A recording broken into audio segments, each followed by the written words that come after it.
Olá a todos, meu nome é Matheus Clemente. Eu vou tratar aqui de um tema de direito administrativo de maneira bem breve, de maneira bem sucinta, mesmo porque eu tenho pouco tempo aqui para tratar sobre, tá bom? Ainda assim, eu mesmo procurei produzir esse material com bastante carinho para que a gente possa explanar esse conteúdo aí no que for possível, né, nesse tempinho. Vamos lá. O tema que eu escolhi foi os princípios da administração pública, tema que está previsto de maneira expressa lá no artigo 37 da Constituição. Ah, Matheus, mas por que de maneira expressa? Porque nós temos ao redor da Constituição outros princípios que estão de maneira implícita no texto constitucional, tá? Mas esses cinco que nós vamos conhecer logo mais aí estão previstos de maneira expressa lá, tá bom? No artigo 37. O que vem a ser a administração pública aí, antes da gente adentrar? A administração pública ela é um conjunto de órgãos, de entidades, agentes e atividades exercidas pelo Estado, pelo DF, pelos municípios, seja qualquer que seja o ente federativo. E estes atos, eles devem estar revestidos sempre desses cinco princípios que nós vamos conhecer, tá? Então, todo e qualquer ato, ele deve estar revestido de legalidade, de impessoalidade, de moralidade, tá bom? Eu gosto sempre de trabalhar aí com o exemplo da contratação de professores, tá? Então, suponhamos que o município X queira realizar uma contratação de professores, e aí ele o faz por meio de um certame, por meio de um processo seletivo, enfim, seja qual for o meio. Esse ato, ele deve estar revestido aí de publicidade, tá? No sentido de que a divulgação dos resultados desse certame deva ser de caráter público para toda e qualquer pessoa que queira conhecer, enfim, nós já vamos conhecer cada um deles. Aqui eu trouxe a transcrição do artigo 37, tá bom? E eu peguei aqui a inicial de cada palavrinha e destaquei, a fim de que nós é, podemos visualizar um mnemônico aqui. O mnemônico nada mais é do que uma técnica de memorização que faz a gente lembrar mais fácil, tá? Então nós temos aqui a legalidade, a impessoalidade, a moralidade, a publicidade e a eficiência, formando o mnemônico LIMP. Às vezes você vai me falar, Matheus, mas isso é muito fácil de lembrar lá na prova. Mas não se engane, porque as bancas, elas, ao explanarem este tema, elas vão contar um caso e vão falar, fulano, servidor público do município tal, trabalha com o veículo da frota, mas após o seu horário de expediente, fulano continua usando o carro para satisfação de interesses pessoais. E aí vai vir perguntando qual o princípio que essa pessoa ofendeu, tá? E aí que a gente às vezes cai do cavalo, porque às vezes a gente só lembra do limpe, da legalidade, da impessoalidade, mas não. Eles vão vir contando um casinho e a gente vai ter que entender, tá? É um tema bastante cobrado aí em provas de concurso de nível médio, de nível até fundamental, nível superior, tá bom? A gente vai ver cada um deles aqui agora.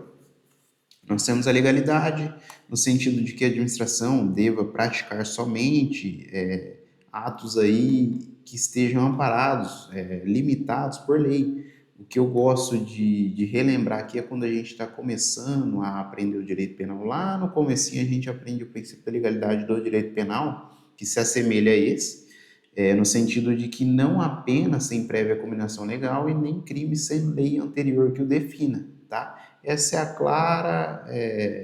o claro exemplo da legalidade, tá bom? Nós temos a impessoalidade, no sentido de que a atuação administrativa ela deve ser pautada visando o interesse público, tá? Então, eu gosto aqui de citar também o exemplo da administração que às vezes, por bem, né, felizmente consegue trocar toda a frota de um município, carros novos, ônibus, só que o prefeito, ele quer estampar nos veículos lá, administração 2020 e 2024. Veja que ele está se engrandecendo, ele fala, ó, em outras palavras, ele fala, ó, na minha gestão, eu consegui trocar toda a frota, tá? Veja que ele está se favorecendo, se engrandecendo, tá? O que ofende claramente o princípio da impessoalidade. Nós temos aí também a moralidade, né? Esse exemplo aí do servidor que eu mencionei, que usa o carro após o horário de serviço, que conduta honesta, que conduta proba, moral ele está tendo ao fazer isso? Nenhuma. tá? Então, veja, a conduta administrativa ela deve observar padrões éticos de boa fé, tá bom? Nós temos aqui a publicidade, no sentido de que os atos eles devem ser revestidos de publicidades, devem ser transparentes, claro, com exceção daqueles que detenham um caráter sigiloso aí, os atos eles devem ser transparentes. Também, voltando aí nesse exemplo do certame para a contratação de professores, a gente tem que pensar que toda e qualquer nova manifestação deste certame deve constar no site da banca, no site da prefeitura, notadamente da prefeitura, né, já que a gente está tratando aí de um órgão público. Então, esses atos devem estar aí de fácil acesso para toda e qualquer pessoa, tá bom? Nós temos aqui, por fim, a eficiência. Eu até coloquei aqui uma engrenagemzinha, uma flechinha para cima, no sentido de que os atos públicos, eles devem ser eficientes, tá?